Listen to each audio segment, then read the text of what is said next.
Hi friends, welcome to Mahathi Sairam channel. మన ఘన చరిత్రలో ఒక కలికెత్తురాయి గురించి ఈరోజు చెప్పాలనుకుంటున్నాను. మద్రాసులో 1930వ సంవత్సరంలో ఒక అమ్మాయి 15 ఏళ్లకి పెళ్ళయింది. 18వ ఏట తల్లయింది. మరియు బిడ్డ పుట్టిన 4 నెలలకే ఆమె భర్త మరణించారు.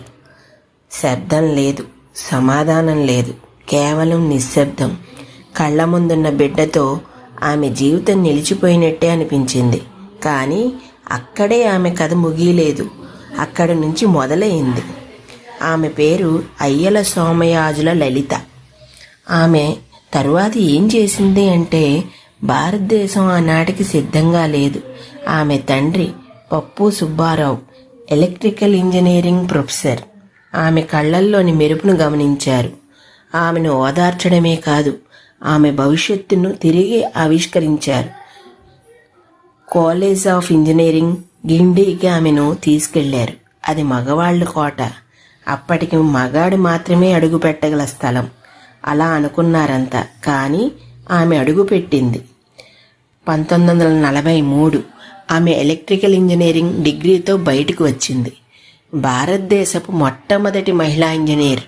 ఎటువంటి కోటాలు లేవు, ఎటువంటి ఉద్యమాలు లేవు, కేవలం ధైర్యమే.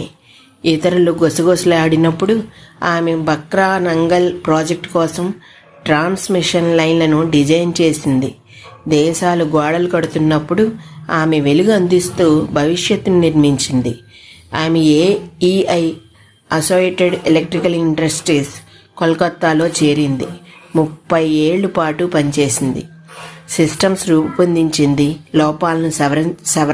లోపాలను సరిచేసింది. ఇంగ్లీష్ యంత్రాలను భారతీయ కళలతో కలిపింది. విధవలైన వారు ప్రయాణించకూడదు అన్న దురాచారం వల్ల సైట్ విజిట్ ఆమెకు లభించలేదు. కానీ ఆమె ప్రతిభ ప్రయాణించింది. ఆమె టేబుల్ మీదే విద్యుత్ లైన్లను తీర్చిదిద్దింది. ఆమె గొంతెత్తి మాట్లాడలేదు, వాదించలేదు.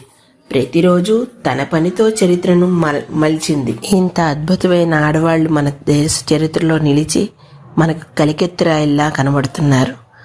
వాళ్ళని ఆదర్శంగా తీసుకుని స్త్రీలు అన్నింట్లోనూ ముందంజ వేయాలని